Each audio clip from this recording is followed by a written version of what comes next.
हाय दोस्तों, welcome back आपके अपने चैनल पर जहां हम आपके लिए लेकर आते हैं latest updates on PhD, PG admissions और रिसर्च अपॉर्चुनिटीज़। आज का वीडियो बहुत ही इंपॉर्टेंट होने वाला है क्योंकि हम बात करने वाले हैं north eastern regional institute of science and technology यानी नेरिस्ट के एकेडमिक सेशन 2026 टू 2027 के पोस्ट ग्रेजुएट और पीएचडी प्रोग्राम्स के बारे में। अगर आप एमटेक, एमएससी, एमबीए या पीएचडी करना चाहते हैं, चाहे फुल टाइम हो या पार्ट टाइम, तो ये वीडियो आपके लिए कंप्लीट गाइड होने वाला है। इसमें हम स्टेप बाय स्टेप पूरी इन्फॉर्मेशन कवर करेंगे, बिल्कुल वैसे ही जैसे ब्रोशर में दिया गया है, बिना किसी इन्फॉर्मेशन को स्किप किए। कुछ इंपॉर्टेंट बुक्स सीएसआईआर नेट और यूजीसी नेट के लिए भी टैग किए गए हैं, आप उन्हें चेक कर सकते हैं। ये बुक्स नेट, सेट, गेट और किसी भी रिसर्च या पीएचडी एंट्रेंस एग्जाम की प्रिपरेशन के लिए काफ़ी हेल्पफुल रहेंगी। आप चैनल के होम पेज पर जाकर शॉप बटन में क्लिक कर सकते हैं। यहाँ आपको कोर्स वाइज और एग्जाम वाइज बुक लिस्ट मिल जाएगी, जहाँ से आप डायरेक्टली ऑर्डर भी कर सकते हैं। सारी इंपॉर्टेंट लिंक इस वीडियो का डिस्क्रिप्शन में मिल जाएगा और हमारी वेबसाइट newacademy.com विजिट करें। वीडियो शुरू करने से पहले अगर आप चैनल पर नए हैं तो प्लीज़ लाइक करें, सब्सक्राइब करें, बेल आइकन को प्रेस करें ताकि आपको फ्यूचर अपडेट्स मिलते रहें। अपने दोस्तों के साथ शेयर करें और कमेंट करके ज़रूर बताएं कि आप किस कोर्स के लिए अप्लाई कर रहे हैं। चलिए अब शुरू करते हैं सबसे पहले इंपॉर्टेंट डेट्स के साथ, जो कि एडमिशन प्रोसेस के लिए बहुत क्रूशल है। ऑनलाइन एप्लीकेशन पोर्टल ओपन होगा फ्राइडे 27 मार्च 2026 से और लास्ट डेट होगी एप्लीकेशन सबमिट करने की फ्राइडे 22 मई 2026। इसका मतलब आपके पास काफ़ी टाइम है, लेकिन लास्ट मोमेंट तक वेट मत करिएगा। एडमिट कार्ड डाउनलोड करने की डेट पीजी कोर्सेज के लिए स्टार्ट होगी फ्राइडे 5 जून 2026 से और पीएचडी के लिए फ्राइडे 3 जुलाई 2026 से। अगर हम बात करें पीजी रिटन टेस्ट की, तो ये कंडक्ट होगा सैटरडे 13 जून 2026 को। मॉर्निंग सेशन में एमटेक के सारे डिसिप्लिन्स और एमबीए का एग्जाम होगा, लेकिन एमटेक आर्टिफिशियल इंटेलिजेंस इसमें इंक्लूड नहीं होगा। आफ्टरनून सेशन में एमएससी के सारे डिसिप्लिन्स और एमटेक आर्टिफिशियल इंटेलिजेंस का एग्जाम होगा। एमबीए के लिए सेम दिन यानी सैटरडे 13 जून 2026 को ही इंटरव्यू और ग्रुप डिस्कशन भी कंडक्ट किया जाएगा और इसका वेन्यू होगा centre for management studies. PhD के लिए रिटन टेस्ट कंडक्ट होगा मंडे 13 जुलाई 2026 को। इसी दिन इवनिंग में एलिजिबल कैंडिडेट्स की लिस्ट भी पब्लिश कर दी जाएगी इंस्टीट्यूट की वेबसाइट पर। उसके बाद इंटरव्यू होगा ट्यूसडे 14 जुलाई 2026 को रिस्पेक्टिव डिपार्टमेंट्स या सेंटर्स में। रिजल्ट डिक्लेरेशन की बात करें तो पीजी का रिजल्ट अनाउंस होगा वेंसडे 24 जून 2026 तक और पीएचडी का रिजल्ट अनाउंस होगा वेंसडे 15 जुलाई 2026 तक। अब काउंसलिंग और एडमिशन प्रोसेस की बात करते हैं। एमबीए और एमएससी के लिए काउंसलिंग होगी फ्राइडे 10 जुलाई 2026 को, एमटेक के लिए सैटरडे 11 जुलाई 2026 को और पीएचडी के लिए फ्राइडे 17 जुलाई 2026 को काउंसलिंग और एडमिशन होगा। अगर सीट्स वेकेंट रह जाती हैं तो सेकेंड राउंड काउंसलिंग मंडे 13 जुलाई 2026 को होगी और अगर उसके बाद भी सीट्स बचती हैं तो स्पॉट राउंड काउंसलिंग वेंसडे 15 जुलाई 2026 को कंडक्ट की जाएगी। अब आगे बढ़ते हैं एलिजिबिलिटी क्राइटेरिया की तरफ, जो हर कैंडिडेट के लिए सबसे इम्पॉर्टेंट सेक्शन होता है। एमएससी फॉरेस्ट्री के लिए आपके पास 4 year bachelor of science in forestry होना चाहिए, मिनिमम सीजीपीए 6.5 या 60% मार्क्स के साथ। एमएससी केमिस्ट्री के लिए बीएससी केमिस्ट्री ऑनर्स या इक्विवेलेंट डिग्री होना चाहिए, मिनिमम 60% या सीजीपीए 6.5 के साथ। एमएससी मैथमेटिक्स के लिए बीएससी ऑनर्स या मेजर इन मैथमेटिक्स होना चाहिए या पास कोर्स में मैथमेटिक्स 3rd ईयर में होना चाहिए विद मिनिमम 60% मार्क्स या सीजीपीए 6.5। एमएससी फिजिक्स के लिए मल्टीपल एलिजिबिलिटी ऑप्शंस है।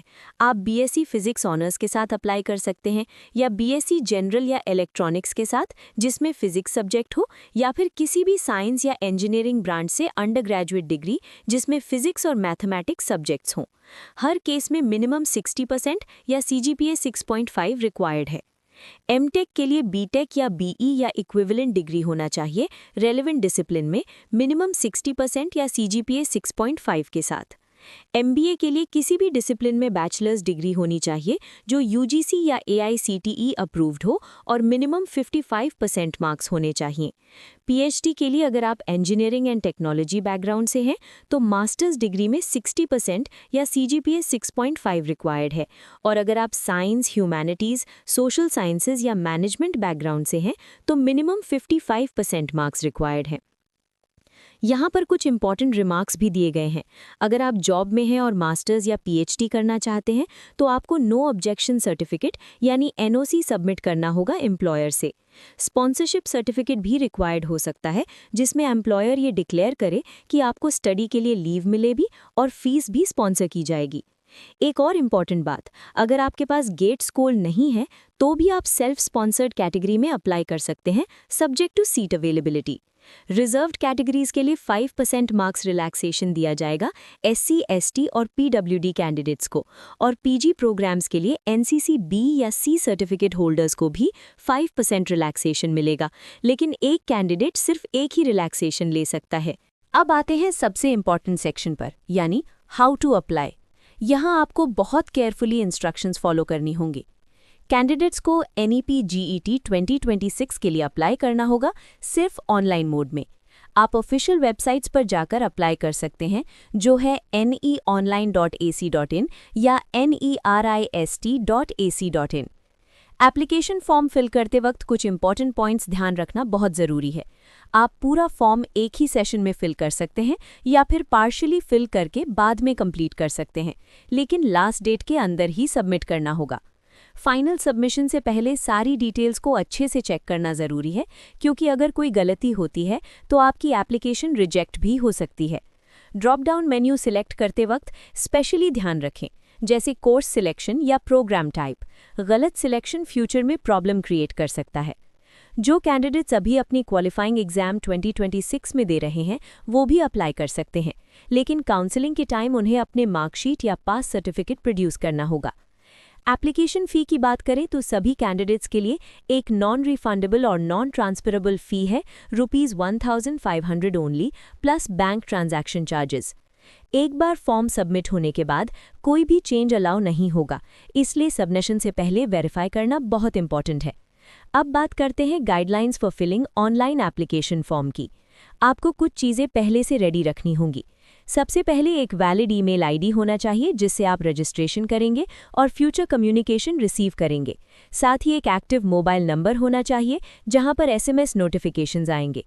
आपके पास इंटरनेट कनेक्टिविटी होना ज़रूरी है। एक recent passport size colour photograph scan करके रेडी रखें जो JPEG फॉर्मेट में हो और साइज 100 KB से कम हो।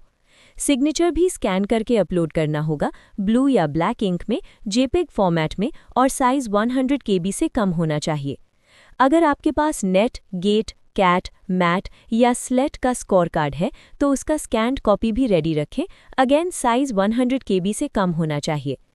कैटेगरी कैंडिडेट्स को अपना SC, ST, OBC non creamy layer या EWS सर्टिफिकेट रेडी रखना होगा जो काउंसलिंग के टाइम वैलिड होना चाहिए, और ऑनलाइन पेमेंट के लिए आपके पास नेट बैंकिंग, क्रेडिट कार्ड या डेबिट कार्ड का एक्सेस होना चाहिए। अब कुछ इंपॉर्टेंट नोट्स भी दिए गए हैं सभी एप्लीकेंट्स के लिए। आपको अपनी सबमिटेड एप्लीकेशन फॉर्म का प्रिंटआउट निकाल कर रखना होगा। ये आपको काउंसलिंग के टाइम सेल्फ अटेस्टेड डॉक्यूमेंट्स और फी रिसीट के साथ सबमिट करना होगा। ओरिजिनल डॉक्यूमेंट्स सिर्फ वेरिफिकेशन के टाइम मांगे जाएंगे। अगर आपने जो डिटेल्स फॉर्म में फिल की हैं उनके सपोर्टिंग डॉक्यूमेंट्स नहीं दिए तो आपकी एप्लीकेशन रिजेक्ट हो जाएगी। अब बात करते हैं स्टेप बाय स्टेप प्रोसेस की जो आपको फॉलो करना है ऑनलाइन एप्लीकेशन फिल करने के लिए। स्टेप 1, आपको वेबसाइट पर जाकर रजिस्ट्रेशन करना होगा। स्टेप 2, अपनी ईमेल आईडी या मोबाइल पर जो एक्टिवेशन कोड मिलेगा उससे अकाउंट एक्टिवेट करना होगा। स्टेप 3, प्रोग्राम टाइप और प्रोग्राम नेम सिलेक्ट करना होगा और अपनी एलिजिबिलिटी चेक करनी होगी। स्टेप 4, अगर आप एलिजिबल हैं तो एप्लीकेशन डिटेल्स पर क्लिक करके फॉर्म फिल करना होगा। स्टेप 5, आपको अपनी फोटोग्राफ और सिग्नेचर अपलोड करना होगा। स्टेप 6, एकेडमिक डिटेल्स फिल करनी होंगी। स्टेप 7, डॉक्यूमेंट डिटेल्स चूज करनी होंगी। स्टेप 8, सारी डिटेल्स को रिव्यू करके कंफर्म करना होगा। कंफर्म करने के बाद कोई चेंज अलाउ नहीं होगा। स्टेप 9, ऑनलाइन मोड में एप्लीकेशन फ़ी पे करनी होगी। ये था कंप्लीट एप्लीकेशन प्रोसेस जो आपको फॉलो करना है स्टेप बाय स्टेप। अब चलिए आगे बढ़ते हैं नेक्स्ट सेक्शन की तरफ, जहां इंस्टीट्यूट के डिपार्टमेंट्स और सेंटर्स के बारे में डिटेल दिया गया है। इंस्टीट्यूट में टोटल 12 एकेडमिक डिपार्टमेंट्स हैं और 1 सेंटर है।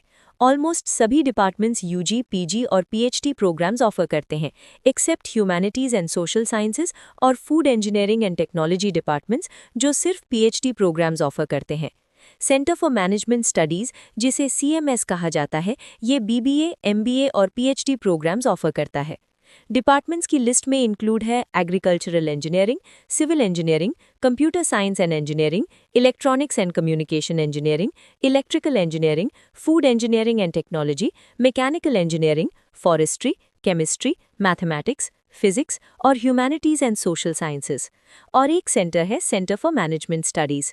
आप इन सब डिपार्टमेंट्स के डिटेल्ड इन्फॉर्मेशन के लिए इंस्टीट्यूट की ऑफिशियल वेबसाइट पर जाकर चेक कर सकते हैं, जहां हर डिपार्टमेंट का सेपरेट पेज अवेलेबल है। अब बात करते हैं एमटेक प्रोग्राम्स की, जिसमें डिफरेंट डिपार्टमेंट्स के अंडर मल्टीपल स्पेशलाइजेशंस और सीट डिस्ट्रीब्यूशन दिया गया है। डिपार्टमेंट ऑफ एग्रीकल्चरल इंजीनियरिंग में 2 स्पेशलाइजेशंस अवेलेबल हैं। पहला है फार्म मशीनरी एंड पावर, जिसमें 15 सीट्स हैं। दूसरा है soil and water conservation engineering, जिसमें 23 सीट्स अवेलेबल हैं। इन दोनों के लिए एलिजिबिलिटी है बीई, बीटेक या AMIE in agricultural engineering. Department of civil engineering में 3 स्पेशलाइजेशंस हैं। इन्वायरमेंटल साइंस एंड इंजीनियरिंग में 23 सीट्स, जियो टेक्निकल इंजीनियरिंग में 23 सीट्स और ट्रांसपोर्टेशन सिस्टम्स इंजीनियरिंग में 15 सीट्स। इन सब के लिए एलिजिबिलिटी है बीई या बीटेक इन सिविल इंजीनियरिंग या equivalent degree. Department of computer science and engineering में 2 स्पेशलाइजेशंस हैं। कंप्यूटर साइंस एंड इंजीनियरिंग में 23 सीट्स हैं। इसके लिए बीई या बीटेक या एएमआईई होना चाहिए, कंप्यूटर साइंस, इंफॉर्मेशन टेक्नोलॉजी या रिलेटेड एआईसीटीई अप्रूव्ड डिसिप्लिन में। दूसरा स्पेशलाइजेशन है आर्टिफिशियल इंटेलिजेंस, जिसमें भी 23 सीट्स हैं। इसके लिए बीई या बीटेक या एएमआईई इन आईटी या कोई भी इंजीनियरिंग डिसिप्लिन या एमसीए या एमएससी कंप्यूटर साइंस, इलेक्ट्रॉनिक्स या आईटी होना चाहिए। Department of electronics and communication engineering में भी 2 स्पेशलाइजेशंस हैं। Communication systems and signal processing में 23 सीट्स हैं और micro electronics and VLSI design में भी 23 सीट्स हैं। एलिजिबिलिटी में electronics and communication, electrical and electronics and telecommunication या रिलेटेड ब्रांचेस एक्सेप्ट किए जाते हैं। डिपार्टमेंट ऑफ इलेक्ट्रिकल इंजीनियरिंग में पावर सिस्टम इंजीनियरिंग स्पेशलाइजेशन है, जिसमें 23 सीट्स हैं। इसके लिए बीई या बीटेक इन इलेक्ट्रिकल इंजीनियरिंग या इलेक्ट्रिकल एंड इलेक्ट्रॉनिक्स इंजीनियरिंग होना चाहिए। डिपार्टमेंट ऑफ मैकेनिकल इंजीनियरिंग में 2 स्पेशलाइजेशंस हैं। कंप्यूटर इंटीग्रेटेड मैन्युफैक्चरिंग में 23 सीट्स और थर्मल एंड फ्लूइड इंजीनियरिंग में भी 23 सीट्स हैं। एलिजिबिलिटी है मैकेनिकल इंजीनियरिंग या प्रोडक्शन इंजीनियरिंग बैकग्राउंड। यहाँ एक इम्पॉर्टेंट नोट दिया गया है कि सीट्स डिपार्टमेंट के इंफ्रास्ट्रक्चर के अकॉर्डिंग वेरी कर सकती हैं। अब बात करते हैं एमएससी प्रोग्राम्स की। फॉरेस्ट्री, केमिस्ट्री, मैथमेटिक्स और फिजिक्स में एमएससी कोर्सेज अवेलेबल हैं और हर एक में 33 सीट्स हैं। एलिजिबिलिटी पहले ही सेक्शन 3 में डिस्कस की गई है। MBA programme centre for management studies के थ्रू ऑफर किया जाता है, जिसमें टोटल 38 सीट्स हैं। एलिजिबिलिटी भी सेक्शन 3 के अकॉर्डिंग है। एक और इम्पॉर्टेंट पॉइंट यहाँ मेंशन किया गया है कि total seats government of India reservation rules के अकॉर्डिंग डिस्ट्रीब्यूट होती हैं और 5% सीट्स फिजिकली चैलेंज्ड कैंडिडेट्स के लिए रिजर्व्ड होती हैं। अब चलिए आगे बढ़ते हैं पीएचडी प्रोग्राम्स की तरफ, जो इस ब्रोशर का एक बहुत इंपॉर्टेंट पार्ट है। डिपार्टमेंट वाइज पीएचडी सीट्स और रिसर्च एरियाज काफ़ी डिटेल में दिए गए हैं। एग्रीकल्चरल इंजीनियरिंग डिपार्टमेंट में 11 सीट्स हैं। रिसर्च एरियाज में इंक्लूड हैं agricultural ergonomics, anthropometry, accident and injury prevention, occupational health, electronics and AI and machinery design, digital human modelling, design optimisation, farm tools and equipment design, renewable energy, climate change impact on water resources, hydrological modelling और remote sensing applications. Civil engineering में 20 seats हैं। Research areas include geotechnical engineering, environmental engineering, transportation engineering, structural engineering और concrete technology. Computer science and engineering में 40 seats हैं। यहाँ research areas बहुत wide हैं, जैसे pattern recognition, machine learning, deep learning, data mining, image and video processing, information security, wireless networks, mobile ad hoc networks, speech processing, evolutionary computation, computational biology, IoT, optimisation techniques, 5G networks और बहुत सारे advance topics. Electronics and communication engineering में 41 seats हैं। Research areas में communication systems, signal processing, biomedical signal processing, machine learning, semiconductor devices, VLSI circuits, wireless communication, IoT, MEMS, antenna और high power microwave devices include हैं। Electrical engineering में 35 seats हैं। Research areas include high voltage, control systems, electrical machines, power systems, renewable energy, electric vehicles, energy management, IoT और AI applications in electrical engineering. Food engineering and technology में 8 seats हैं। Research areas में IoT in food processing, thermal and non thermal processing, drying technologies, food packaging, product development, 3D food printing, waste utilisation और functional food include हैं। Mechanical engineering में 25 seats हैं। Research areas में robotics, CAD CAM, composite materials, additive manufacturing, machine design, IC engines, industry 4.0, heat transfer और electric vehicle technologies include हैं। Forestry department में 3 seats हैं। Research areas include plant taxonomy, wildlife ecology, forest management, agro forestry और carbon sequestration. Chemistry department में 10 seats हैं। Research areas include green chemistry, organic chemistry, coordination chemistry, nano chemistry और phytochemical analysis. Mathematics department में 4 seats हैं। Research areas include number theory, algebra, differential equations और measure theory. Physics department में 5 seats हैं। Research areas include nanomaterials, quantum technology, energy storage, optoelectronics और environmental remediation. Centre for management studies में 2 seats हैं PhD के लिए, जहां research areas marketing, IT और ऑपरेशंस मैनेजमेंट हैं। अब बात करते हैं सिलेक्शन प्रोसीजर की, जो PG और PhD दोनों प्रोग्राम्स के लिए अलग-अलग डिफाइंड है। PG प्रोग्राम्स के लिए अगर आपके पास वैलिड गेट स्कोर है तो आपको एंट्रेंस टेस्ट देने की ज़रूरत नहीं होगी MTech और MSc के लिए। अगर आपके पास गेट, कैट या मैट स्कोर नहीं है तो आपको रिटन टेस्ट देना होगा। रिटन टेस्ट में टोटल 100 क्वेश्चंस होंगे। हर क्वेश्चन 1 मार्क का होगा। हर गलत आंसर पर 25% नेगेटिव मार्किंग होगी। MBA एप्लीकेंट्स के लिए रिटन टेस्ट के साथ साथ ग्रुप डिस्कशन और पर्सनल इंटरव्यू भी होगा। यहाँ वेटेज दिया गया है 75% रिटन टेस्ट का और 25% GD और इंटरव्यू का। अगर किसी कैंडिडेट के पास वैलिड गैट स्कोर है तो उसे रिटन टेस्ट के फुल मार्क्स यानी 100% वेटेज मिलता है और मैट स्कोर वाले कैंडिडेट्स को 80% वेटेज दिया जाता है। लेकिन अगर मैट कैंडिडेट चाहे तो वो रिटन टेस्ट दे सकता है और उस केस में उसका रिटन टेस्ट स्कोर कंसिडर किया जाएगा। Final merit list total marks के बेसिस पर प्रिपेयर की जाती है। अब बात करते हैं PhD सिलेक्शन प्रोसेस की। अगर आप गेट या नेट क्वालिफाइड हैं रेलेवेंट डिसिप्लिन में तो आपको रिटन टेस्ट से एग्जेम्पशन मिल जाएगा, लेकिन इंटरव्यू देना मैंडेटरी होगा। जो कैंडिडेट्स एग्जेम्प्टेड नहीं हैं उन्हें रिटन टेस्ट देना होगा, जिसमें 100 MCQs होंगे। ये पेपर 2 सेक्शंस में डिवाइडेड होगा। सेक्शन A में रिसर्च मेथडोलॉजी से 50 क्वेश्चंस होंगे और सेक्शन B में सब्जेक्ट स्पेसिफिक 50 क्वेश्चंस होंगे। क्वालिफाई करने के लिए मिनिमम 50% मार्क्स रिक्वायर्ड है और रिजर्व्ड कैटेगरीज के लिए 5% रिलैक्सेशन दिया जाएगा। फाइनल सिलेक्शन में 70% वेटेज रिटन टेस्ट का और 30% इंटरव्यू का होगा। इंटरव्यू में कुछ इंपॉर्टेंट एस्पेक्ट्स इवैल्यूएट किए जाते हैं, जैसे कैंडिडेट की research capability, proposed research topic की फीजिबिलिटी और उसका कंट्रीब्यूशन न्यू नॉलेज में। एडमिट कार्ड आपको वेबसाइट से डाउनलोड करना होगा, कोई अलग से लेटर नहीं भेजा जाएगा। फाइनल सिलेक्टेड कैंडिडेट्स की लिस्ट इंस्टीट्यूट की वेबसाइट पर पब्लिश होगी। अब आते हैं एडमिशन प्रोसीजर पर। सिलेक्टेड और वेटलिस्टेड कैंडिडेट्स को एकेडमिक सेक्शन में रिपोर्ट करना होगा स्पेसिफाइड डेट पर काउंसलिंग और एडमिशन के लिए। कैंडिडेट्स को अपने सभी ओरिजिनल डॉक्यूमेंट्स और मार्कशीट्स लेकर आना होगा वेरिफिकेशन के लिए। एडमिशन तभी कंफर्म होगा जब आप मेडिकल फिटनेस सर्टिफिकेट और सभी डॉक्यूमेंट्स वेरीफाई करा देंगे।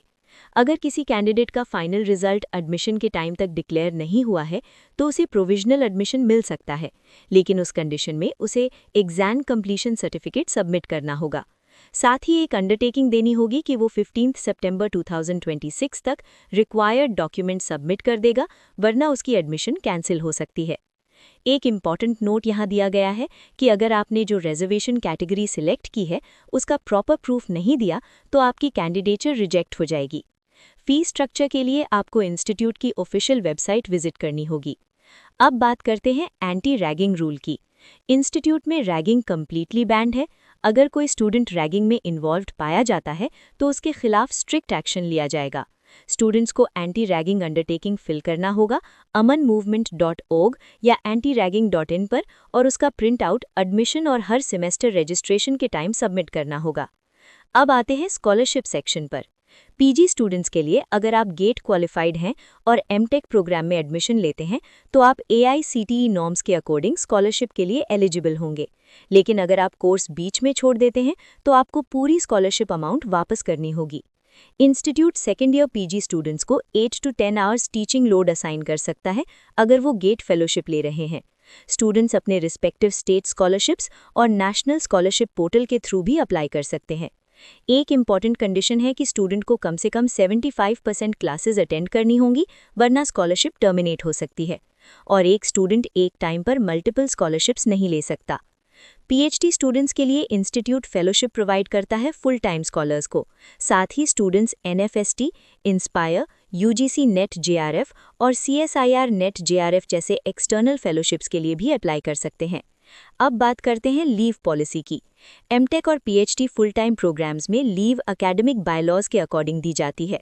हॉस्टल फैसिलिटी अवेलेबल है पीजी और पीएचडी फुल टाइम स्टूडेंट्स के लिए, लेकिन ये सीट अवेलेबिलिटी पर डिपेंड करेगा। और लास्ट में एक इम्पॉर्टेंट रूल दिया गया है पिकनिक बैन के रिगार्डिंग। इंस्टीट्यूट ने सेफ्टी रीजंस की वजह से स्टूडेंट्स के पिकनिक पर कंप्लीट बैन लगाया हुआ है, स्पेशली रिवर साइड पिकनिक्स पर, ताकि किसी भी टाइप के एक्सीडेंट को अवॉइड किया जा सके। तो दोस्तों, ये था कंप्लीट डिटेल्ड ब्रेकडाउन नेरिस्ट के पीजी और पीएचडी एडमिशन 2026 to 2027 के लिए बिल्कुल ऑफिशियल ब्रोशर के अकॉर्डिंग स्टेप बाय स्टेप। अगर आप सीरियसली अप्लाई करना चाहते हैं तो इंश्योर करें कि आप सारी डेट्स, एलिजिबिलिटी और प्रोसेस को ध्यान से फॉलो करें।